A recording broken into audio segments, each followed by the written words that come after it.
राधे जय श्री कृष्णा। बाके बिहारी लाल की जय। बाके बिहारी लाल जी के लिए कुछ पंक्तियाँ। पलके झुके और नमन हो जाए, मस्तक झुके तो बंधन हो जाए। ऐसी नजर कहाँ से लाऊं मेरे बाके बिहारी की आपको याद करूं और दर्शन हो जाए। बाके बिहारी का नाम लो सहारा मिलेगा, ये जीवन में तुमको दोबारा मिलेगा। बोलो राधे राधे। बाके बिहारी लाल की जय। भक्तों, जो सत्य घटना मैं आपके साथ शेयर करने जा रही हूँ वह गाजियाबाद की रहने वाली कश्मीरी देवी जी ने अपने भक्तों के साथ शेयर की है। कश्मीरी देवी जी गाजियाबाद से बिलोंग करती है। कश्मीरी देवी जी मथुरा की बेटी है, लेकिन उनकी शादी गाजियाबाद में हुई है। माता जी भक्तों को बताती है कि उनके साथ जो घटना घटित हुई उसे सोचकर याद करके वह आज भी सहम जाती है और उनके रोंगटे खड़े हो जाते हैं कि उनके साथ ऐसी घटना हुई। वह बताती है कि मैं बचपन से ही श्री कृष्ण भगवान की परम भक्त थी। उनकी पूजा आराधना और भक्ति पूरे भक्ति भाव से करती थी। माता जी एकादशी के व्रत भी बचपन से ही करती थी। उनके घर में छोटे से बाल गोपाल लड्डू गोपाल थे, जिनकी सेवा वह पूरे प्रेम भाव से करती थी। यह घटना लगभग आज से 20 साल पहले की है। एकादशी का व्रत करने के बाद जब उन्होंने उद्यापन किया तो उद्यापन के बाद जब पहली एकादशी पड़ती है उस पर माता जी रात के समय भजन कर रही थी। माता जी हर एकादशी को रात के समय लड्डू गोपाल के पास बैठकर भजन किया करती थी। एक बार भजनों में बैठने के बाद उन्हें खुद ही नहीं पता होता था कि कितना समय लगेगा, क्योंकि वह भजनों में इतना खो जाती थी कि समय का ध्यान ही नहीं रहता था। माता जी कहती है कि उस दिन जब वह भजनों में बैठी तो उनको पता ही नहीं चला कि कब वह अपने शरीर को त्याग कर बाहर निकल गई। उनको उसके बाद जो आभास हुआ वह हमें बताती है। जैसे कि वह एक रोड क्रॉस कर रही थी, एक ट्रक आकर उन्हें टक्कर मारकर चला जाता है।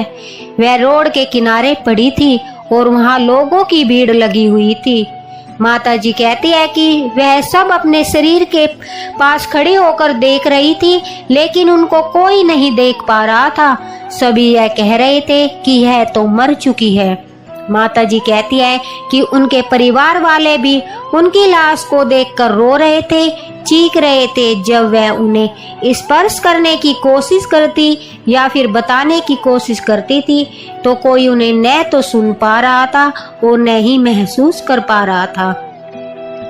वह कहती है कि मुझे लग रहा था कि मैं तो यहीं पर खड़ी हूँ और फिर यह सब क्यों रो रहे हैं। तभी अचानक से 4 बाबा मेरी तरफ आते दिखाई देते हैं और वह आकर बोलते हैं, बेटी चलो, अब तुम्हारा संसार से चलने का समय हो गया है। तभी मैं उन बाबा से बोलती हूँ, क्यों बाबा, मुझे क्यों आपके साथ जाना होगा? बाबा बोलते हैं, तुम अब मर चुकी हो। तभी मैंने उनसे कहा कि एक बार मैं अपने पति से कह दूं कि मेरे दोनों बेटे भूखे हैं, यहाँ पर बैठकर रोने से अच्छा है तुम घर जाकर उन्हें खाना खिला दो। तभी वह बाबा मेरी तरफ मुस्कुराकर कहते हैं कि बेटी अब तुम उस शरीर में वापस नहीं जा सकती। तभी यह कहकर वह मुझे एक वाइट कलर की बग्गी में बिठाकर अपने साथ ले जाते हैं। माता जी कहती है, जब बाबा मुझे ले जा रहे थे तब मुझे एक नदी दिखाई देती है। मैं मथुरा की बेटी हूँ, जैसे वहाँ यमुना जी बहती है ऐसी ही एक नदी मुझे दिखाई दे रही थी। मैं बहुत डर रही थी कि ये बाबा मुझे क्यों ले जा रहे हैं और मेरे साथ क्या होने वाला है, लेकिन मैं जो भी सोच रही थी वह सब उन बाबा को सुन रहा था। बाबा कहते हैं, नहीं, हम तुम्हें कुछ नहीं करेंगे, ना ही नदी में फेंकेंगे। तब वह बाबा कहते हैं कि तुम दोबारा से नदी की तरफ देखो। उनके कहते ही जब मैं नदी की तरफ देखती हूँ तो घबरा जाती हूँ। मैं क्या देखती हूँ कि उस नदी में बहुत सारे अजगर पड़े थे, हड्डियों के टुकड़े पड़े थे और मांस के टुकड़े भी थे। मैं घबरा गई और अपने लड्डू गोपाल को याद करके कहती हूँ, हे बाल गोपाल, मुझे यह नदी पार करा दो, कहीं यह बाबा मुझे इस गंदी नदी में न डाल दे। जब मैं अपने मन में यह सोच रही थी तभी बाबा कहते हैं, नहीं बेटी, जो एकादशी का व्रत करते हैं उन्हें इस नदी में नहीं डाला जाता।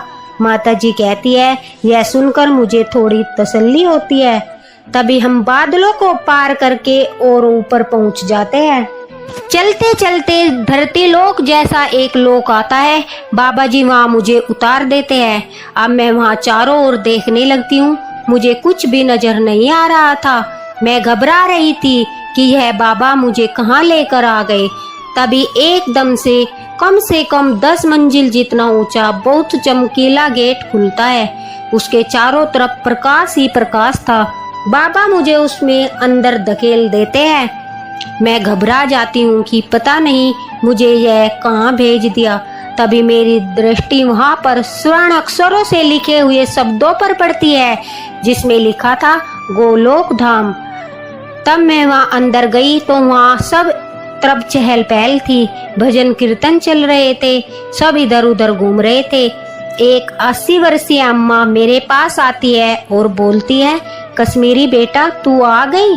मैं उन्हें देखकर सोचती हूँ कि शायद परिक्रमा करते वक्त या फिर किसी संस्था में या फिर किसी प्रोग्राम में इन अम्मा ने मुझे देखा होगा, इसलिए यह मेरा नाम जानती है।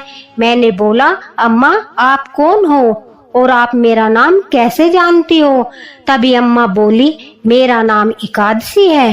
तभी मैं कहती हूँ कि एकादशी, मैं तो बचपन से ही एकादशी के बहुत व्रत करती हूँ और आपका तो नाम ही एकादशी है। तो मैं आपसे एक बात कहना चाहती हूँ, मुझे यहाँ से वापस जाना है। मेरे 2 छोटे बच्चे हैं और मैं उनके बगैर नहीं रह सकती। मैं उनसे बहुत प्रेम करती हूँ। मुझे मेरे घर जाने दो, मैं यहाँ नहीं रहना चाहती। ये बाबा मुझे यहाँ पर छोड़कर चले गए हैं। लेकिन अम्मा मना कर देती है। वह कहती है, बेटी पुत्र मोह में पड़ी हो, अभी भी तुम वापस नहीं जा सकती। अम्मा कहती है, एकादशी व्रत के फल से तुम यहाँ गोलोक में आई हो। तुमने लड्डू गोपाल जी की सेवा की है, उन्होंने ही तुम्हारे लिए यह स्थान चुना है। तभी अम्मा मुझे कहती है, ये देखो खिड़की। मुझे वहां से वह नरक द्वार दिखाती है और कहती है, ये 27 नरक है जो बुरे कर्म करते हैं और पापी लोग, अधर्मी लोग होते हैं, मांस मछली का सेवन करते हैं और गरीबों को सताते हैं, उनको इस नरक में भेजा जाता है। अम्मा ने बताया, गोलोक धाम में वही लोग आते हैं जो एकादशी के व्रत करते हैं, ठाकुर जी की सेवा करते हैं और किसी भी प्रकार का कोई बुरा कर्म नहीं करते, राधे राधे के जप करते हैं और दान पुण्य करते हैं, वही गोलोक में स्थान प्राप्त करते हैं। अब तुम रो चाहे ना रो, अब तुम वापस नहीं जा सकती और अगर तुमने खाना नहीं खाया तो आज के बाद तुम्हें खाना भी नहीं मिलेगा, क्योंकि यह अन्न का अपमान होगा। कश्मीरी माता जी कहती है कि मैं रोने लगती हूँ। मुझे तब भी यही लग रहा था जैसे मैं अभी भी जिंदा हूँ। मुझे वहाँ बस बच्चों की याद आ रही थी, कुछ भी अच्छा नहीं लग रहा था। वहाँ पर श्री कृष्ण भगवान के भजन कीर्तन हो रहे थे, चारों तरफ फूल खिले थे, प्रकाश फैला था और अलौकिक तेज नजर आ रहा था, लेकिन मेरा वहाँ मन था ही नहीं। मेरा मन मेरे बच्चों में फंसा था। तभी माता जी मुझे कहती है कि अभी 6 बजे श्री कृष्ण भगवान जी दर्शन देने के लिए आएंगे। तभी मैं कहती हूँ कि कृष्ण जी कहाँ आएंगे? क्यों झूठ बोलती हो अम्मा? श्री कृष्णा ऐसे नहीं आ सकते। अम्मा कहती है, तुम नहीं जानती, यह गोलोक धाम श्री कृष्णा जी का ही है और हर रोज 6 बजे वह यहाँ पर दर्शन देने आते हैं। अब मैं यह सुनकर शांत थी, क्योंकि मैं सोच रही थी जिसकी पूजा आराधना कि कम से कम उनके तो दर्शन होंगे। मैं अब 6 बजने का इंतजार कर रही थी और लड्डू गोपाल को मैंने पुत्र रूप में सेवा की थी, तो मैंने सोचा कि मैं उनसे ही कहकर वापस जाऊंगी। 6 बजते ही वहां पर एक अलौकिक तेज चारों तरफ फैल जाता है। सभी जय श्री कृष्णा की जय जयकार करने लगते हैं। तभी मैं देखती हूँ कि राधा कृष्णा दोनों ही गहनों से सजे हुए, फूलों की माला पहने हुए, विशाल रूप, सुंदर रूप और इतना सुंदर रूप जो एक बार देखे तो देखता ही रह जाए। दोनों ने पीले वस्त्र पहने थे और भक्तों की तरफ बढ़ रहे थे। मैं कान्हा को देखते ही रो पड़ती हूँ और उनके चरणों में गिर जाती हूँ और बोलती हूँ, कृष्णा, मैंने तुम्हें पुत्र रूप में माना है, अपनी मैया का एक दुख दूर कर दो, मुझे वापस जाना है।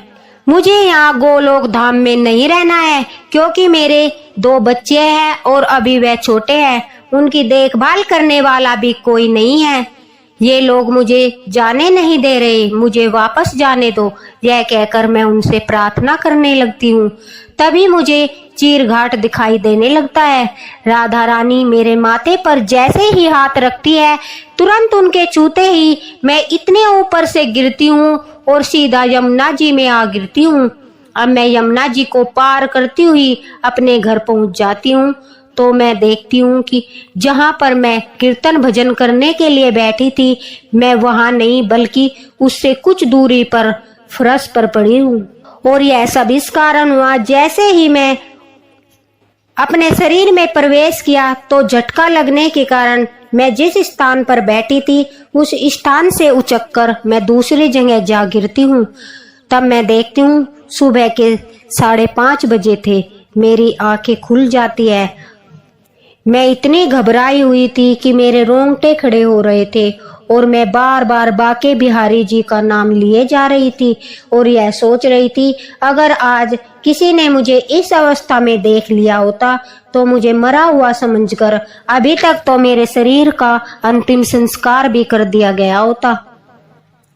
मैं उस घटना को आज भी अपने जहन से नहीं निकाल पाती, क्योंकि बाके बिहारी जी ने मुझे अपना साक्षात्कार कराया।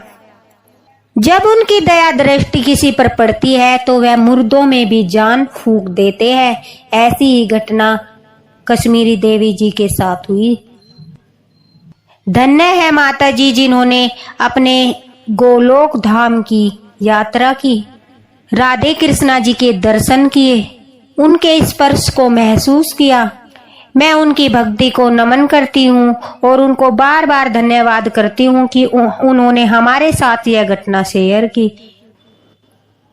बोलो बाके बिहारी लाल की जय, लड्डू गोपाल की जय, राधे राधे।